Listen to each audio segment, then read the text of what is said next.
we doing, folks? In this episode today, I'm joined by Alexander Cohen. Alex is a senior sports psychologist at the United States Olympic and Paralympic Committee.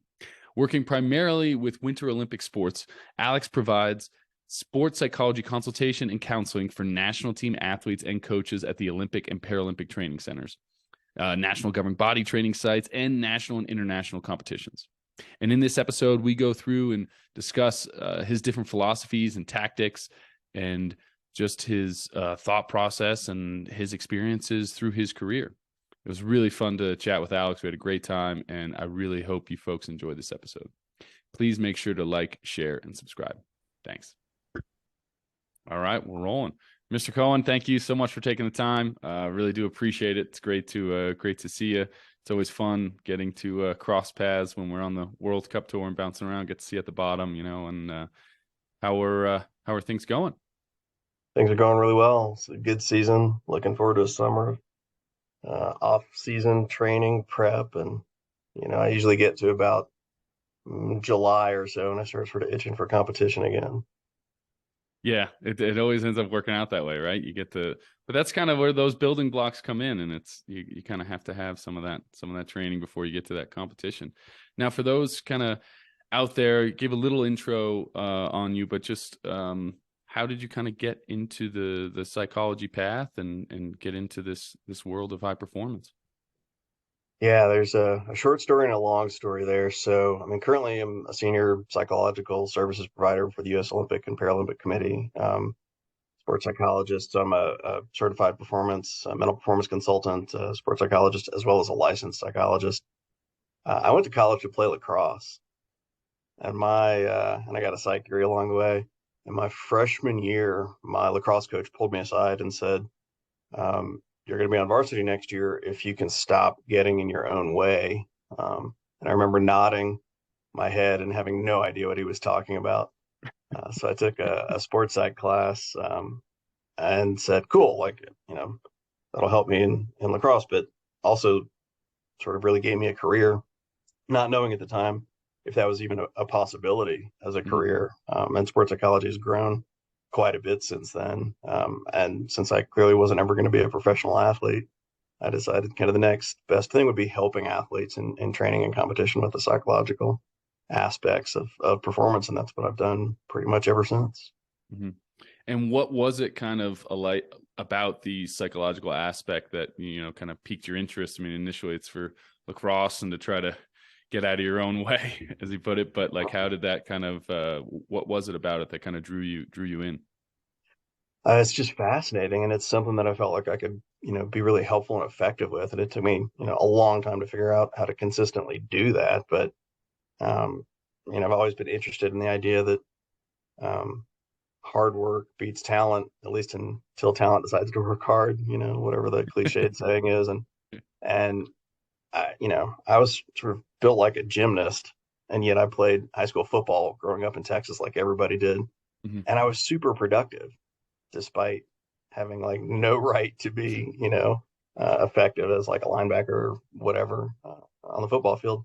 And yet I sort of seem to always make up for it with, I don't know, intangibles or whatever you call them, reading the field or whatever, and just I guess the psychological aspects of it. And, I didn't realize any of that at the time. I just was sort of figuring out a way to get the job done. And I was like, oh, that's pretty cool. And, always wishing, I'm never going to dunk a basketball, right? But always finding a way to sort of be effective and get it done. And sometimes those intangibles may be hard to measure, but like in sports psychology, it's different from, strength and conditioning, helping an athlete, back squat a certain amount of weight or whatever, or how do you measure a thought, right? And yet we can certainly look at behavior and realizing it wasn't just me. A lot of my teammates in college were also sort of getting in their own way with thoughts, feelings, whatever. And I was originally trained in grad school in sort of a cognitive behavioral approach. I still use a lot of that, but really more recently my psychology practice, sports psychology practice, has been influenced by ACT, acceptance and commitment therapy, and it's really mindfulness and values work. And over the last really sort of decade of using this approach with athletes, it's really nice. They just feel freed up in the sense that you don't have to coming up as an athlete, I was, sort of coached the way most of us were, like, hey, just think positively, or, if there's any sort of unpleasant, distracting thoughts or feelings or whatever, you can kind of try and block them out. And it just never seemed to work for me, at least. And the more I do this work, the more I realize, like, yeah, it's something that we often waste time and energy on, trying to block out thoughts, feelings, or it's just not how the mind works, Right. And so now, the approach that at least I take with a lot of our national team athletes is, if those thoughts and feelings want to be there, or primarily with US ski and snowboard, those thoughts, feelings, whatever, if that wants to go down the mountain with you, it can. Your job is to aim your attention. And so, if I'm on a ski lift somewhere and somebody's like, hey, what do you do? And I'm like, a sports psych. And, that immediately turns into a conversation. Or on the golf course, sometimes, I'm a little bit reluctant to tell people what I do, because immediately, the rest of the round turns into like an impromptu sports psych session, which is great. But, I just sort of say my job is to help athletes focus on the right thing at the right time, every time. And, some of that is aspirational, obviously, but Sure. in the sense that we can always control our focus. We can't always control the weather or what our competition's doing. And, whether we have the perfect wax on our skis or, what our technique is, on any given day. But we can always control our focus. And so I often tell our athletes, make it about who aims their attention the best. And if you can do that, you get to the bottom of the hill. That's kind of my one question. Two questions are, first of all, are you having fun? Right. Yeah. And the second is, how well did you aim your attention? Because if you can do that, I think that really is the key to consistent performance excellence. Sure. And how difficult? So, I mean, obviously it's not that easy to try to figure out what those right cues are to be able to get one to aim that right attention at the right thing that's going to be able to make them perform in that moment. How difficult is that process, and how much have you kind of tinkered with that over the years to kind of, I mean, obviously each person's different. So, I mean, I guess that's part of the fun part of the job, is trying to figure out which arrow is going to work out of the quiver, right? Yeah, it's really interesting because everybody takes sort of a unique approach to it. What's nice is that I can sort of help athletes and coaches with the theory of the model, and then they can fill in the blanks. Sure. And so, I'm not a technical coach. I leave that up to the experts, right? The athletes and the coaches. Sort of the simple way to describe it, so that then each athlete individually can sort of figure out a menu of cues to focus on, is, first, there's a difference between thinking and attention. And by thinking, I mean thoughts, feelings, sensations, and sort of any internal experience, right? So there's a difference between thinking and attention. So if I, took a water bottle and threw it at you, you might have the thought, why did you throw that at me? Or I guess I better catch that, or whatever. But the part of your mind that gets your hand to reach out and catch the water bottle, that's attention. So that's the first thing that we work on, is that awareness of thoughts and feelings, and just accepting, acknowledging that they're there without struggle, without trying to push them away or block them out or avoid them. And that can be there, right? Because if you're, it's the whole cliche about, like, don't think about a polar bear or whatever. There's that part of your mind that's always monitoring. Am I doing a good job of not thinking about this? It just doesn't work, right? Yeah, sure. So there's a difference between thinking and attention. And then we can further subdivide attention into internal and external focus. And that's where it's fun to come up with focus cues with athletes and coaches. And, as long as somebody's focused on something that helps them perform, that's all I really care about. But Sure. the research is pretty clear. The benefits of having an external attentional focus for both learning and, executing skills under pressure is really clear. And so I work with coaches frequently to help set up training, to allow athletes to sort of develop a menu of external focus cues. So I don't know, let's take mogul skiing, something we both know a bit about. And yeah, pretty common, to think about body position or body movement. And there's nothing wrong with that biomechanically. Like, you want to be in a good sort of position to ski well and move through the bumps and jump well. But even if you're giving your body the correct sort of biomechanical sort of, information, if you're taking conscious control of your body, it just doesn't flow as easily, right? It's just not as fluid, right? And so if you can sort of switch from focusing on how your body moves to the movement effect, right? And that's just the difference between the width of your skin, internal to external, right? And so it allows your body to make automatic sort of micro adjustments, and you just sort of flow more fluidly. And external focus can be near or far. Far external focus is easy. Golfer on a golf course, just like, aim at the flag or whatever, right? Mm-hmm. And moguls, it might be, what's your line going to be? Just look 3 bumps ahead or whatever, sort of extend that focus a little bit further out. Near external focus is fun. That's the creative part, that you're kind of alluding to, is how do you come up with sort of a menu of focus cues? We could talk about sort of, hips up as a common thing in mogul skiing, for example, and you can come up with all kinds of, examples of body movement, whether it's alpine skiing or volleyball or, whatever the sport, Sure. Right. But can you create that same sort of good biomechanical position in a more effortless, flowing, fluid way, right? Mm-hmm. And sometimes we forget, like we overcomplicate these things. I mean, the whole point of, I don't know, articulating your ankle within a ski boot. Yeah, sure, athletes do it all the time, but what's the point of that? It's to pressure a ski, or to, to pressure the tip of a ski as you're sort of entering a mogul phase, for example. It's like, well, okay, how about we do that? I mean, it sounds simple, but it's really true, right? Right. And so I think it's really fun.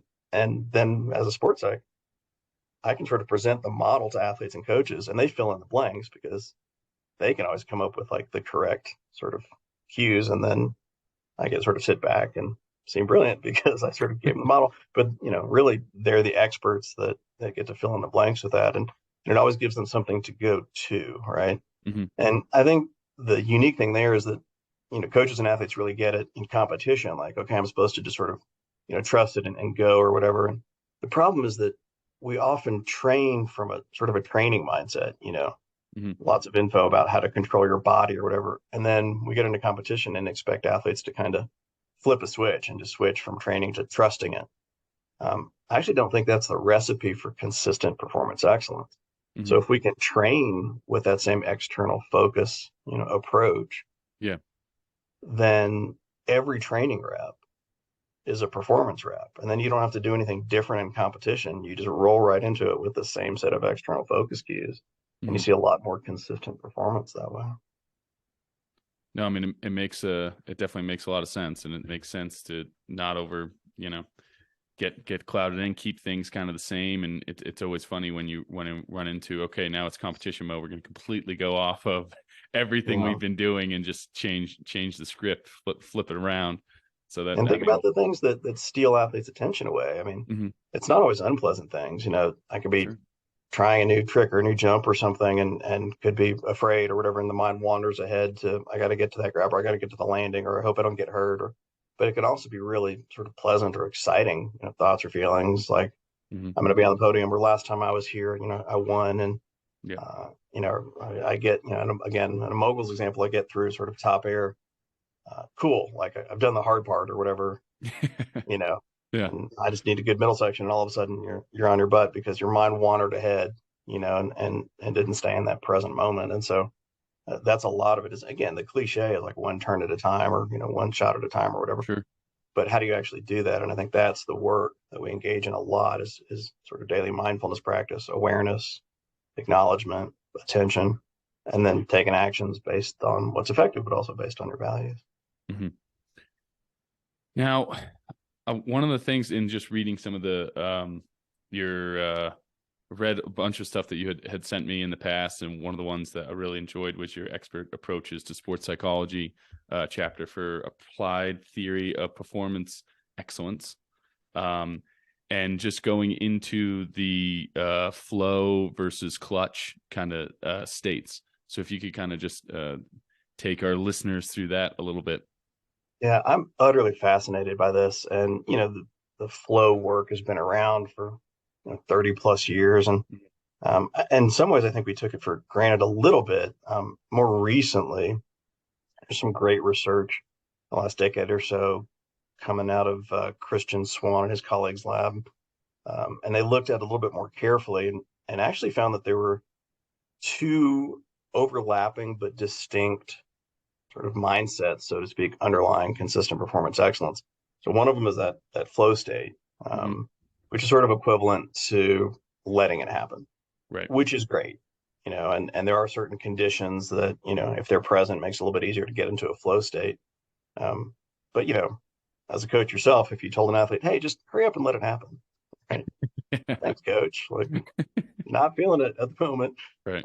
What if it's not happening, right? And but it turns out there's another similar state, a clutch mindset, which, I think most people in the high performance world are somewhat familiar with that concept.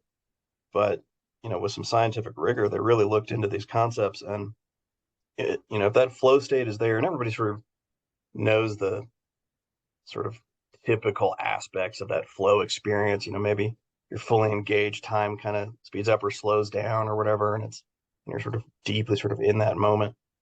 But depending on the research you look at, you might only be in flow state about 10% of the time, right? As an athlete, especially under pressure. And it's not that you can't be in a flow state in competition, because certainly you can, but it's a little bit easier to get into flow state if you have sort of open goals, like just do your best, or it's a novel experience, or I'm just going to explore with curiosity and see what happens. And Sure. that's great. But, in competition, there's usually a result or an outcome that, people are aware of, or you might be in contention to be on the podium or whatever. And you can't really trick yourself into, oh, I don't really care about the result. I've had so many Olympic athletes say, how do I not care about results? Well, quit. That's kind of the only way, right? There's nothing wrong with caring about results. Most sports psychs will say, focus on the process. And that's true, but you don't have to try and block out thoughts about results to do that. Right. And so, that flow state, if you're there 10% of the time, that's great. And if you're not, you better have a plan, right? I mean, that's what Mike Tyson used to say. Everybody's got a plan until they get punched in the mouth, right? So a lot of the work that I do with athletes is having a plan for that 90% of the time where something feels off, your skis, your knees, your mindset, the weather, whatever, right? Sure, right. And so that clutch state, the only difference really is in a flow state, it's sort of effortless. You don't have to think about how to focus or whatever. It just happens, and your skills just seem effortless, or at least automatic. Whereas in that clutch state, it's a lot more effortful. And if you put effort into the right thing, then your skills might not seem quite as easy, but they can still be performed automatically, right, if you get out of your own way. And so to me, the key piece of all of that workflow versus clutch state and all that is you have to put effort deliberately into sending your focus somewhere. And I would say that putting effort into an external attentional focus really is the key to allowing your skills to come through automatically, even if you don't have your A game that day. The problem is that, that means taking control of something. You got to take control of your focus, right, in order to perform well. Unfortunately, what most, athletes, what most humans do is they're not feeling it. They try and take control in a way that actually gets in the way of smooth automaticity and performance. We often go internal. I better have perfect, mechanics, perfect body movement, and, like skiing, not to make mistakes or whatever. And that actually sort of interferes with performance. It disrupts it. So rather than, there's nothing wrong with wanting to feel more in control. You just got to control the right thing, which to me would be aiming your attention. Right.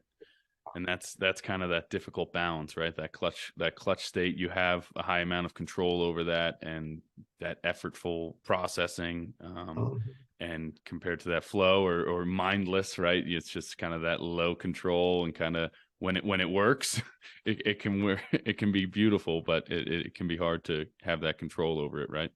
And what's cool is, if you're not there in a flow state, that's okay, as long as you don't panic, right? You can create a great performance. That's called making it happen. And as Ken Ravizza, who was one of the sort of just, brilliant minds in the field of sports psychology forever, used to say, feeling good is overrated, right? You don't have to feel great to ski great.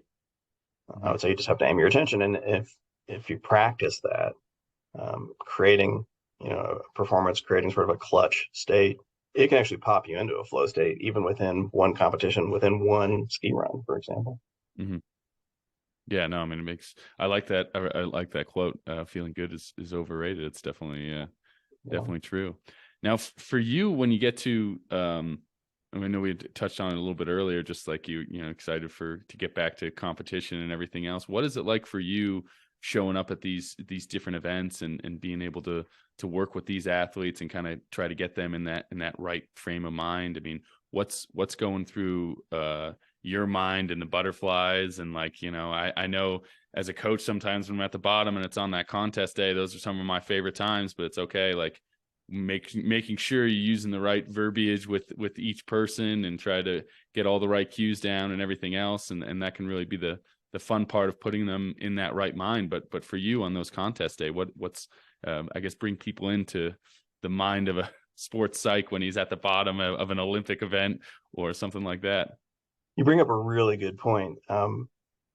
And it's, for me, especially at training and competition, I mean, there's nothing better than being there with coaches and athletes and being a really small part of that process. But um, the coach athlete relationship, especially like on hill, is sacred, right? And so I want to make sure, first of all, that I don't interfere with that process. My job, when I'm on site or at a venue or at a competition, is to be available without getting in the way. And feeling that pressure in that moment to, like, do or say exactly the right thing. Coaches feel that too, right? Sure. And going back to my first Winter Olympic Games, 2014 in Sochi, was there with an athlete who I'd worked with for several years, and we were sort of sitting together right before the last run of her particular Olympic event, and she's a little bit nervous, and I just sort of reminded her of sort of the things we talked about, and she performed well and was on the podium, but could have performed better. And we debriefed it afterwards, and I just remember thinking and feeling I could have done better. I could have listened better in that moment.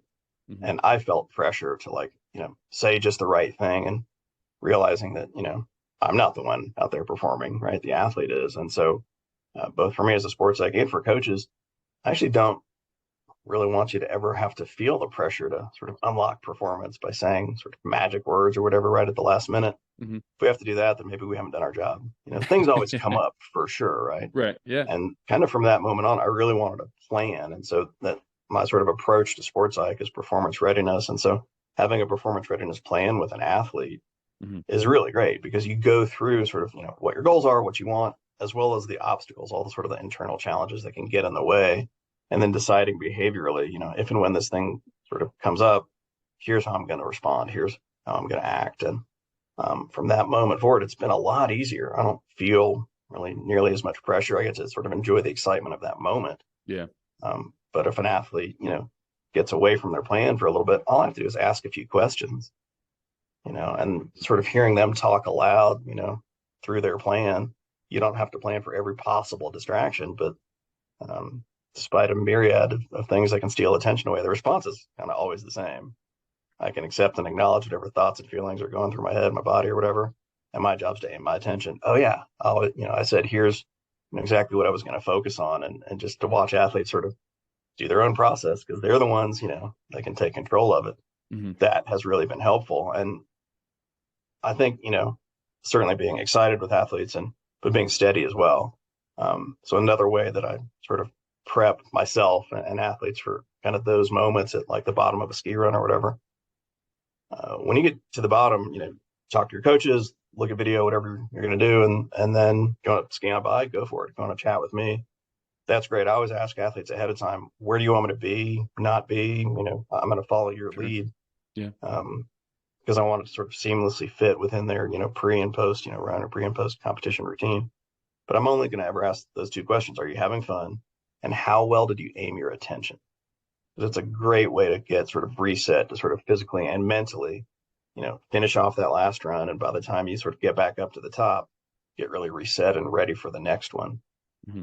And so I don't care if an athlete, crashed and didn't finish an event, or underperformed by their standards, or if they're on top of the podium, doesn't matter. I'm going to ask the same questions every time, right? And how well it gave me your attention. And so they know, it's like, yeah, there's going to be some steadiness there at the bottom, and something that is always under their control to help get reset and fully in the moment for the next, run or event. And I think that's really critical too, to be able to have just that consistent, the same message over and over. It can be just like a warm blanket for an athlete or, anybody in that world. Like, okay, this is, yep, nice and consistent. That's right. I was missing this, that, like.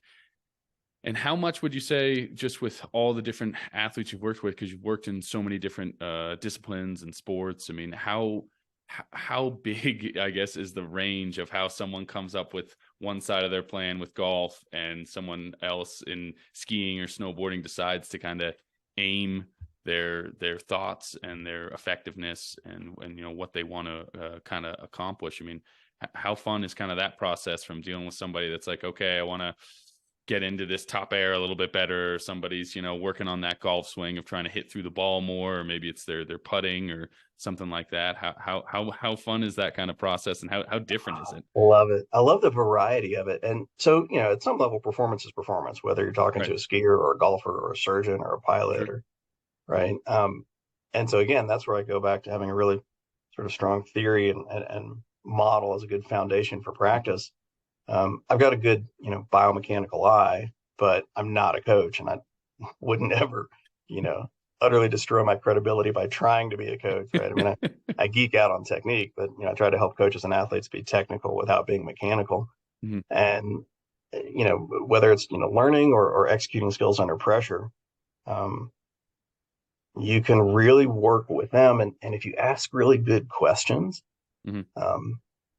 The effective cues for performance sort of just emerge. Frequently, what I'll do with athletes is I'll call it mindful imagery. So, when I first learned, imagery or visualization, it was, sort of the typical, okay, picture the perfect bluebird day, and you feel great, and Mm-hmm. your skis are just working perfectly, and I'll ask athletes, how often does that happen? About 10% of the time, right? Because there's Right. always something, right? Yeah. And so instead of, just imagining everything going well, because it doesn't always happen, I don't have a problem with bringing in, distractions or things like that. And so I'll have athletes, and it's fun, whether I'm out on hill or here sort of in my office, you can have an athlete stand up, kind of close their eyes and walk through like a top air jump, for example, in moguls or something like that, and kind of move through those motions and talk aloud about the experience, Mm-hmm. from, before they, 10, 20 seconds before they drop in and start, all the way through, whatever's sort of on their mind, and allowing all of the potential sort of internal and external distractions to come in so that we can prep for them. Mm-hmm. And most athletes, at least by a certain point, um, really know what's good to focus on, right? Right. But in the moment, they often forget about it, right? And it's sort of like avoiding, or what I don't want to happen, or whatever. And instead, what do we want to focus on that would be more effective in that moment? And it's great because you can hear it, but you can also see it in their body language. Mm-hmm. As you have an athlete maybe trying a cork seven or something for the first time, a jump in moguls or aerials or slopestyle or whatever, and the first time through, sort of they're just mindful imagery walking through it in the office, or you can see athletes do it at the top, before they drop in practicing it. There might be some tension in their body, sort of ears up by the shoulders, and like trying to get it perfectly in. And as they talk aloud, you can tell they get closer and closer to, well, maybe I want to do this, and then okay, we'll back it up, talk about it again, Mm-hmm. and say, how about this clue, external focus cue, and in most sports involving gravity, which is most of them here, um, the mind can wander ahead to get into the grab, or I got to land this jump or whatever. But I guarantee that's not the first thing our athletes do, right? Right. It's that takeoff. Mm-hmm.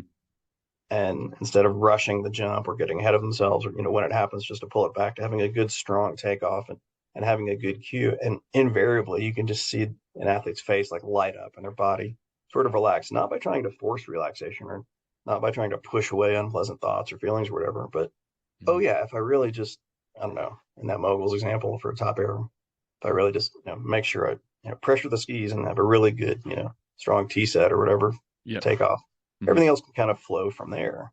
Right. And it's really interesting how often initiating a motor sequence, you sort of rush through that part, and then it messes up the rest of the task or whatever. And so again, I don't, I like biomechanics and technical instruction, all that stuff, but I don't have to know any of that stuff. That's between athlete and coach. Sure. And so taking this model, they can kind of fill in the blanks. And so whether it's that or a putt, like the only reason to give an athlete feedback is to help them with something they can't feel on their own, right? Mm-hmm. And there's a million and one things we can work on technically with any sort of motor sequence or motor movement in sport, but we also complicate things unnecessarily too, right? Right.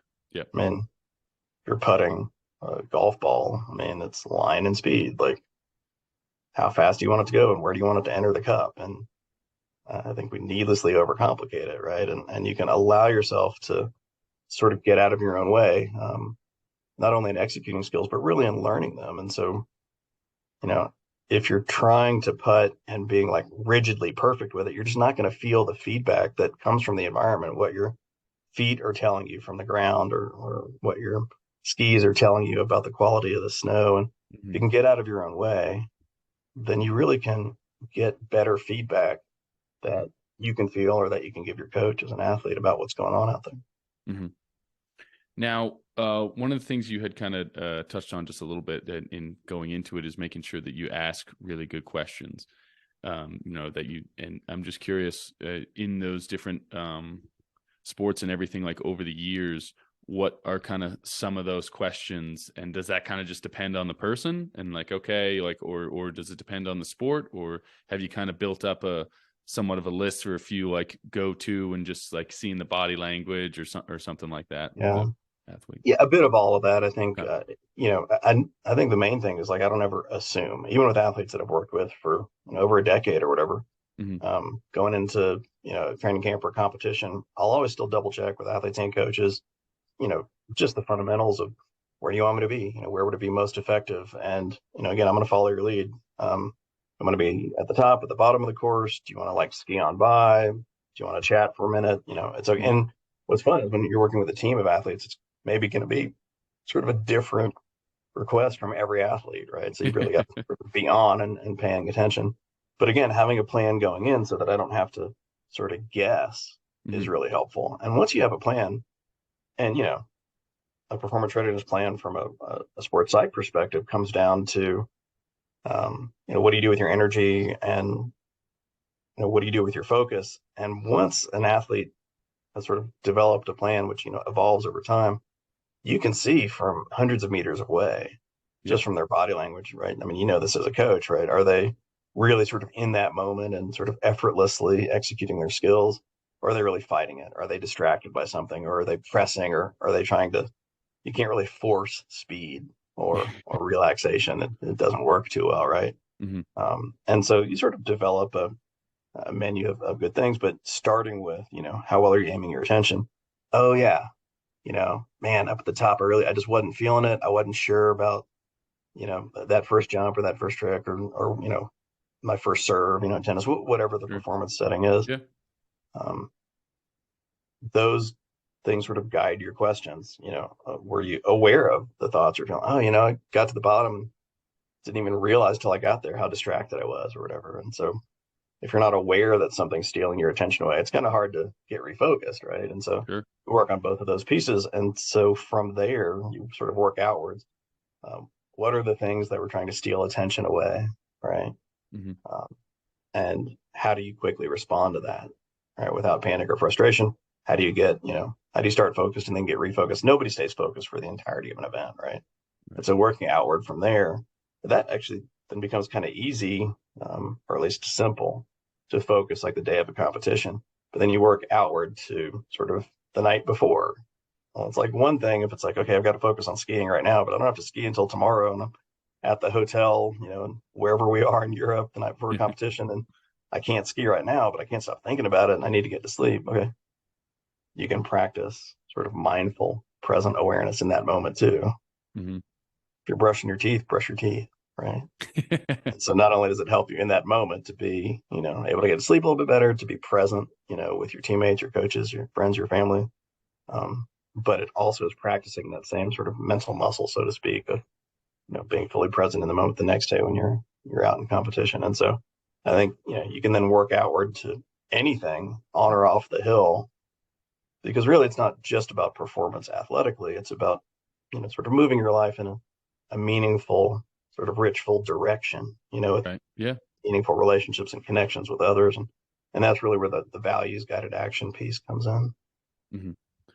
Now, would you say with most athletes or that you've come in and worked with over the years and everything, is there a pattern, or is there like one thing that they're similar in, whether it's with sport or like skiing or snowboarding or golf or all over the map? Is there something consistent that most athletes have that could be either negative or positive when it comes to the mental aspect of their performance? Or would you say, I mean, I know obviously there's a lot of differences, but over the years, have you kind of seen a trend or something that has kind of you can use across? I know you have your platform and plan and everything that you think is going to be most successful, but when athletes for the first time meeting them, is there one or two things you're like, oh, I've seen this before, and hopefully, it might be slightly different in how you get them to find that success? There are some themes that seem to keep coming up, and for one thing, sort of mindful awareness, attention, and values guided actions. I mean, these things have been around for 1,500 plus years, right? We're just applying them to the world of high performance right now. But, if you're not doing that work in the rest of your life, it can be a little bit harder to sort of just flip that switch and do it sort of in a performance context. Mm-hmm. Having said that, yeah, we do a lot of that work around competition, and then inevitably it sort of expands back out into the other direction, into life, and you start talking about, relationships or, the other types of things that can affect your joy and happiness, off the hill or off the field of play as well. A lot of athletes, like I was, are still sort of come up with the idea, from a coach or just, from the experience of being a human, because humans are really good at avoiding things. Like I said, a lot of athletes are like, how can I not care about the results? It seems to get in the way. Or, can you help me, do a better job of blocking things out? I'm like, I would if I could, but it doesn't work that way, not consistently anyway. And so that's a pretty common theme. And hopefully, at some point I can stop saying, my approach to sports psych is a little bit different as more and more, practitioners sort of employ this approach. But that's a pretty common thing still for athletes to want to try and block things out. And so that's often where the work begins, regardless of age or skill level or experiences. Building on whatever has worked before, but to me, it's being consistent with it. And with the athletes that I get to work with, I mean, they're pretty mentally tough, or they wouldn't have got here. What we're really looking for is psychological flexibility, because my part is really just helping them be consistent with performance excellence. And so that's a common theme, is working on awareness and attention, and making decisions sort of in line with your values, toward your values, instead of away from them. Mm-hmm. Now, how difficult would you say that process has become with the explosion of social media and TikTok and Instagram and all those different distractions? I feel like the distractions now are definitely a lot different and a lot more, in your face and kind of present, especially as you deal with younger athletes and different ages and everything else. I mean, it's got to be a pretty different last 10, 15 years of in the field. For sure. It really is. And I mean, we don't have to plan for every possible distraction, right? Mm-hmm. Because the response can always kind of be the same, as you practice sort of awareness and acknowledgement, acceptance of any sort of distractors, and then getting refocused. But some distractors are certainly more powerful than others. Mm-hmm. And I would say one difference in sort of social media usage between elite athletes and sort of the general population is, for elite athletes, it's not just about catching up with friends or whatever. It's about building a brand. I mean, I still remember a decade ago, advice used to be just like, stay off it or whatever, but that's clearly not going to work, right? I will say that sometimes for athletes at big events, the Olympics or, world championships or whatever, it can be good to, get off social media for a while. But again, it's not about avoidance or distraction. Mm-hmm. It's got to be intentional. Otherwise, you're going to be constantly wondering what, some troll is saying about you on social media, right? And so it can be good if somebody else can sort of handle that for you, an agent or a partner or a coach or somebody, right? Mm-hmm. Just to screen, so that you don't have to waste all of your energy thinking about who you'd like to block on social media if you're an elite athlete or whatever, right? But yeah, rather than just, saying avoid it or, stay off of it. Elite athletes these days, even, as young as like 9 or 10 or whatever, we have sponsored athletes, and, you have to know how to use social media to build your brand effectively. But don't feed the trolls, right? I mean, Right. because people can anonymously sort of put whatever they want on social media from a distance, and it can be brutal. So, I mean, I think that's the modern social media version of what we used to say about newspapers is don't pick a fight with people who buy barrels of ink, like they're always going to win. So I think, just don't engage unless you do it effectively, right? And that can be an art for sure. And then there's, the effects of just sort of doom scrolling and, you know, the effect of like staring at a screen on, your brain and, makes it hard to go to sleep or whatever. So probably wouldn't be on sort of any screen, especially social media, too late Mhm. in the evening because it's going to make it pretty hard to get your recovery sleep for the next day. Right. And how much of that, I know mental health now plays a much bigger role than even 2 or 3 years ago. And how different has that changed the way that you approach with athletes and everything else? I mean, is that kind of a hard? Because I feel like that's kind of something that's really, I mean, I definitely didn't ever think about as an athlete or anything else really. It was never really too much of a concern for me. And now it's definitely much more on the forefront and in a lot of people's minds. And it's definitely something that's talked about. I mean, I know Osaka had her mental health things Mm-hmm. and trying to, Michaela Schifrin brought a lot of attention and light to some of that stuff. So I'm just curious how much that's kind of changed and how it just for your practice and your interaction with your different athletes and clients. Yeah, and it's part of the reason that I've got the interdisciplinary training that I do as a sports psychologist and a licensed psychologist to be able to work with athletes with kind of anything that comes up on or off the hill or on or off the field. And like I said, I work for the U.S. Olympic Paralympic Committee, and we've got a great psychological services department of interdisciplinary trained folks, and our mission really is threefold: to raise awareness of Mm-hmm. mental health issues, to remove stigma, and that's really, I think, one of the biggest barriers to getting help is the stigma, especially in the world of sport. You're supposed to just tough it out or whatever, and Right. and it's so great that so many elite athletes have come forward, as role models to really normalize their experiences for other athletes and peers, and especially younger athletes coming up. And then the third piece would really, once we've raised awareness and hopefully reducing stigma, is to really promote help seeking, coping skills and reaching out to resources. And fortunately, there's a lot more resources available for athletes. And so it's really become normalized. And athletes, sometimes work with me for, counseling stuff, for Mm-hmm. sports psych, for both, for one, for the other. We make referrals, right? So we've got lots and lots of resources for athletes. And it's great that, it's really become much more normalized and less stigmatized in the world of elite sport lately. Mm-hmm. And have you seen a difference in the athletes kind of reaching out and being more able to kind of discuss some of those issues? And I mean, I'm sure social media is not helping some of that mental health space. Yeah. Some of it's hurting, but some of it is helping actually, Yeah. depending on, the stories that the people, I mean, May was mental health month, right? And so, Mm-hmm. some great stories, from athletes that have really, I think, normalized, the experience for younger kids to be able to see their idols or role models, talk openly about their experiences. And to me, it's not, you know, performance or this other thing, right? Mm-hmm. I mean, it's why literally the USOPC's mission statement is to empower Team USA athletes for sustained competitive excellence and well-being.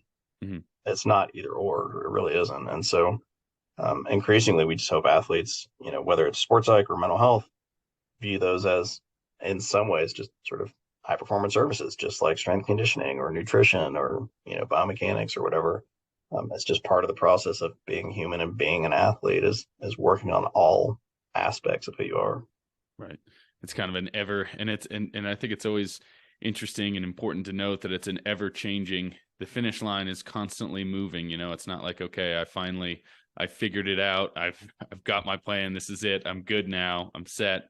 It's always kind of constantly tinkering, and that finish line's kind of always moving. Because I feel like sometimes you can find people, well, this is what worked. This was it. So I'm just going to go back and I'm just going to do the Yeah. exact same thing. And it's like, well, that was last year. That was 2 years ago. That was, and that Yep. worked fine for that moment, but life has changed. You're a different person. There's all these different things. So it can't be just that that same old. You kind of have to continually grow and Yeah. move forward. Couldn't agree more. And from ACT, acceptance commitment therapy, I really like the concept of workability. Mm-hmm. What works? Are your behaviors moving you in sort of a rich valued direction in your life or not? And so there's lots of ways to get there, but that's what I always come back to, is this concept of workability. I mean, you're chatting with an athlete about technique, let's say, as a coach, right? Yep. And an athlete, has this idea and you've got a different idea, and, good to have a discussion. But one nice thing about, the world of elite performance in athletics is, in some areas, maybe it's not so easy to measure, but in sport, you're either getting the job done or not. Mm-hmm. And if an athlete's getting the job done and their performance is good, then it kind of ends the discussion in some ways, right? Sure. And Right. so, Yeah. is it workable or not, right? And if it is, great. And if something that you were, previously doing is no longer working, right? You can't just keep banging your head against the wall. And so that's where we might look at, you know, increasing psychological flexibility to sort of move in the direction that really is more effective. Mm-hmm. No, absolutely. Now, one of the things in that chapter that I really a good quote you had in there or message was, I want to be creative, original theorist, but I'll settle for borrowing good ideas from smart people. Yeah. And for me, that's always one of the things. I'm always trying to get as much information, and I'm happy to give credit where credit is due. And I like to surround my people with, or like to surround me with people that are smarter than me. I don't need to be the smartest person in the room, and as much information as I can kind of gather. So for you, through your career, who are some of those people that really kind of influenced and have kind of helped you along the way, whether it be mom or dad, or just kind of important people that really have kind of helped you on your journey so far? Yeah. I used to really struggle with the idea of creativity. I was like, I wish I could come up with like really cool ideas of my own. But, a colleague once said, well, if you can put ideas together in a new or more effective way, then that's a form of creativity. And I'm like, okay, well, that's helpful at least. And so that was a person who's certainly influential. I mean, I know probably most people say family, but it's really true. I mean, because that's where, my values were sort of initially instilled. And my wife and son, absolutely. And it's great because my son's a mogul skier as well. He's about to turn 13, and he crushes me on the slopes. I can't even keep up with him, right? And so, really, my actions, my decisions are guided by my values, and that's pretty easy to stay sort of, in alignment with my priorities because, my work, my family, it's a great way to live my values. And so, family, my college lacrosse coach, he's the one who cared enough about me to pull me aside and said, you're getting in your own way. If you can figure out what to do about that, it might be a good thing. And coaches along the way, grad school professors. One of my first sports psych professors, this is a great humbling story. So I'd finished up my master's degree in sports psych and had started my Ph.D. in counseling psych with an emphasis in sports psych. And a new sports psych professor came into the program, just terrific. And so I was auditing like one of his master's level classes, and I'm all cool because like I'm a doc student now, and in a class with a bunch of master students.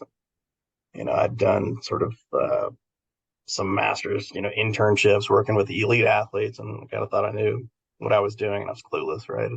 I had written, a master's thesis and tried to turn it into an article to, get it published in a journal, sports psych journal, and it was, of course, immediately rejected. And I don't know how, but he got a hold of the journal article.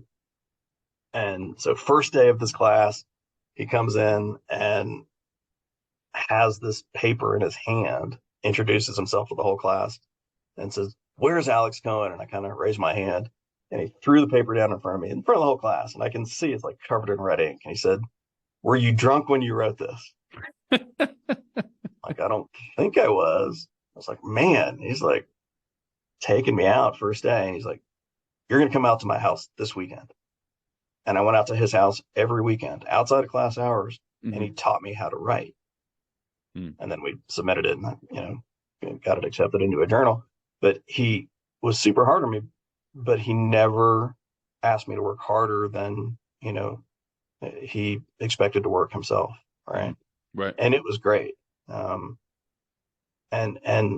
so I've always sort of taken that approach is like, if you're asking something of somebody else, you better be able to put in sort of that same work yourself. And so in my practice, I will go to the ends of the earth. I will work as hard as I can, to help support my athletes, as long as they're also willing to put that work in. And sometimes you got to sort of drag them kicking and screaming into like joy or happiness or performance or whatever. But, Right. for the athletes who, really want to put in the work, it is a joy to do that work with them.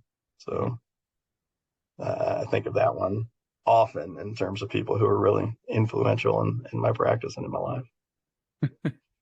Yeah, that's a pretty good one. You're drunk when you wrote this. Yeah, I don't think I was. So what are some that you can share with some of the listeners and stuff? What are some of your favorite experiences or stories working with some of those athletes and kind of seeing them maybe reach their success, or maybe a time where they don't hit that success and then you kind of build from there and see later on down the road that may have laid some of the foundation for Sure. future success? It's interesting. I mean, you do remember great sort of like medal performances at, World Cups, World Championships, Olympics, or whatever. But for me, at least, it really is the relationship, the journey along the way to get there that I remember. Without talking about any one athlete in particular, there's one athlete going into the 2018 Olympics in Pyeongchang who needed to have a really good performance in the last qualifying event for her sport as a skier, and she was really ready. And so the night before the competition, we sort of went through a sort of a brief performance readiness plan, sort of a what if, and she always trained really well. And I was like, I don't know that I have much for you. You seem really ready. What are some of your what ifs? She's like, I don't know. What if I don't train well? It's like, okay, doesn't really happen much, but yeah, just in case. What if you don't train well? And so we talked about, her behavioral responses and what she would do, and she'd go chat with her coaches or whatever. And sure enough, she went out and didn't train well, like, in the half an hour before this competition, and then went out and won, top of the podium, qualified for the games, and had a good games.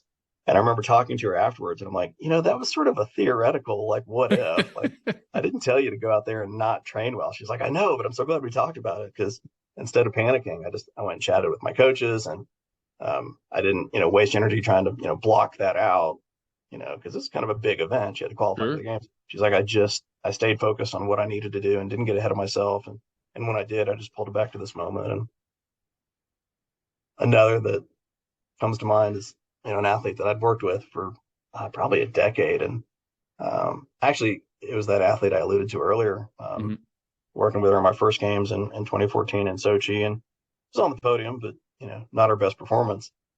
And we both sort of agreed, like, she was going to be back there 4 years later, and we were going to be having this conversation again. And she was, and we did. And we both did a better job on the podium again. And she didn't get in her own way. Really had a great performance. And it was so cool to be down at the bottom. And she was on the podium, sort of at the venue, receiving her medal. And I was, I don't know, 20 yards away. We didn't even need to say anything. She just looked over at me and kind of smiled and nodded, which is her way of saying, yeah, I didn't get in my own way. Like, that's the best I possibly could have performed. It was a great feeling. And like, more important to me than the medal was like sort of that relationship and getting to be a part of it. Like, those are the really great experiences that I'm always going to remember. That's awesome. Yeah, that's super. You give me goosebumps over here. You're painting and you've a been good there. picture. I mean, you've been there as a coach. You know what it's like. I mean, it's great, and it's, to be a part of that. But ultimately, they're the ones out there performing, not us, and that can be hard, especially for former athletes. Like, you can't go out there and do anything about it when it comes time to perform. We've done everything we can do, and hopefully have set them up, independently to perform well and make whatever adjustments they need. And that's great when they do, because that's something that they really can own and be proud of. Now, one thing I just kind of wanted to touch on a little bit, because I know in some of the other guests I've had on before and everything else, just talking about like post career and post being done with sport. And I know few of the people that I've had, there's all this build up, and then you go in, and then your career's over, and then it's kind of just like, okay, go back to the now the spotlight's off, or whatever else you put in all this work. And I've several people have talked with me just about how there's that feeling of, okay, what now? Like, I've been working at this goal, or I've been trying to do this kind of path as a high performance athlete for 10, 15 years, essentially my whole life. And now that that's over, and I put all my focus and intention on that, like, where do I go? And that feeling of being a little bit lost. And I'm sure you've had to deal with that in athletes. And so, what are kind of some of those things to help them come up with, I guess, is a generic way, right? Because each person's individual, and that can be tough to come up with. Yeah, whether it's sort of that post-Olympic, kind of letdown, or career transition, whether it's just retirement because it's time, or aging out of sport, or career-ending injury. Probably, as with most things, the answer is it's best to go back in time and prepare for that better, before you get there. And right. Sort of the old school approach used to be like, don't take your eye off the ball, right? I mean, football coaches used to say that to like graduating seniors, like, this is the most important year of your life, back when football players like went all the way through, 4 years of college to graduation. And then, you're not really set up well for what comes after. And it doesn't matter how elite you are in your sport, you're probably going to retire depending on the sport, when most people are sort of, hopefully a little bit more established in their careers. And so it can be a little bit of a jarring moment. And so we can do, with both U.S. Games Snowboard and the U.S. Olympic and Paralympic Committee, have a lot of good, athlete career education and athlete development and engagement programs to help them pivot, to help them transition. And you don't just wait until you're done and then all of a sudden look around and say, what am I going to do the rest of my life? Right. And so again, if you can do a good job early on, whether you're a high school athlete or collegiate or professional or whatever, of identifying your values and especially your interests, because career satisfaction isn't about knowledge, skills, and abilities. Like, you can pick those up if you're really interested in something, but interest is really what, defines career satisfaction. And so there's some really good assessments out there to look at career interests. Self-directed search is one that I still use with athletes quite a bit, whether it's, picking a college major or figuring out what kind of career you want to go into. And honestly, I think, the advice, find something that you love and you'll never work a day in your life, is actually pretty terrible. Because if you don't immediately love what you're doing, whether it's in school or after transitioning, out of sport and into the world of work, if you have to, if you don't immediately love it, you can often feel like a failure. So it's better to figure out what your interests are in the world of work, or, college major or whatever, and then work your butt off at it. Right. Really, bring a strong work ethic to it, put in that effort, and then eventually you'll sort of find joy in it. But don't expect to like immediately love what you do. Like, I know it's a cliche again, but there's jobs, there's careers, there's callings, and I'm lucky that I happen to be in a career that really does feel like a calling. I would do it for free, if I didn't need any money. But it's not like I just sort of rolled out of bed one day and had that job. I worked my butt off for a decade to even be in a position to work for the U.S. Olympic Paralympic Committee. And so it's something that I've always been passionate about, helping athletes, find meaning and joy and performance. But you got to work your butt off at whatever it is you're doing, and you got to know your values and really know your interests. And I mean, my values are in order: joy, integrity, and resilience. And I use those to help me sort of make decisions, whether it's about work or family or career or whatever. But I also know myself well enough that I'm not going to fight it. Like, if something's not fun, I'm not going to do it. And if I have to do it, then I have to find a way to make it fun. Like, I'm not going to do the dishes unless I'm listening to an audiobook or a podcast or something. It's not going to happen, right? So, knowing your values and knowing your interests, I think, is a much better way to, make decisions about, careers. And that really can help with the post, athletic career transition process. Yeah, I think that makes a ton of sense, for sure. Now, as you touched on with books and podcasts, what are some of those for some of the listeners out there that you think could kind of help them if they're interested in a little bit of sports psych, whether it be in, I know one of the podcasts you had mentioned, which I really love, was the Finding Mastery. I've had a lot of great he's got a lot of great podcasts on there. I think it's Dr. Michael Gervais. My colleague Mike Gervais, he's great. Great sports psych, and he's been with Southern Cal and the Seahawks. He works a lot in the world of business and work, and he's a good big wave surfer too. And your podcast for sure. In terms of books, I mean, there's lots of great sports psych books out there. It's interesting, like the longer I've done this work, the more I sort of look for books and knowledge outside of the just sports psych world. A great book that I often give to athletes might not seem like it's about sport at first, but it really is. The things that we've touched on, mindfulness and values guided action, is a great book by Russ Harris called The Happiness Trap. Okay. And I've recommended lots of athletes read that one, because it really is sort of a layman's guide to acceptance and commitment therapy. And it's called The Happiness Trap because that's what we do. We get stuck sort of thinking like we're supposed to be happy all the time. No, we're supposed to sort of feel the full range of human, emotions and thoughts and feelings. And it's just that we spend a lot of time and energy struggling with them or avoiding them or wishing it wasn't so, right? Instead of sort of accepting and acknowledging whatever our thoughts and feelings are, and then moving our life in a sort of a valued direction, not by sort of magically hoping it's going to get better, but by picking up the tools that we have and actually making use of them.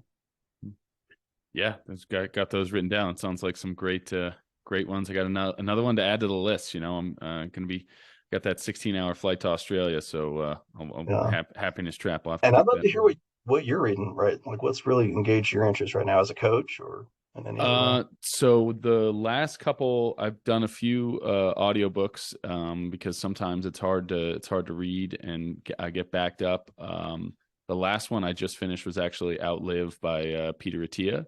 And that's essentially on like longevity and medicine. And I always find that fascinating to try to figure out, discussing kind of some of those new findings with the human body and everything else as it pertains to potentially to athletics and everything else, and how to be able to be, they find little things, whether it be how to kind of maximize your sleep or maximize, whether you're dealing with jet lag or anything else. And I think some of those things can be so important when we're traveling so much and everything else, to try to tinker and figure out. And it's amazing how much it's changed. Like, the first time I flew to Australia in 2009 to these upcoming trips and traveling around, like the advice that for being able to kind of deal with jet lag and travel and some of that stuff has changed so much, just as it has in sports psych and everything else. So that's the most recent one. And yeah, what else? I finished. You read the book Endure? I think it's Alex Hutchinson. Endure is a great book about resilience, and I especially use that with some of my speed endurance athletes, like cross country skiers. Okay. Because the mind's going to give out before the body, right? And when we talk about sort of really deep resilience, that's a great one that I often suggest to athletes and coaches. Okay, awesome. I will add that to the list.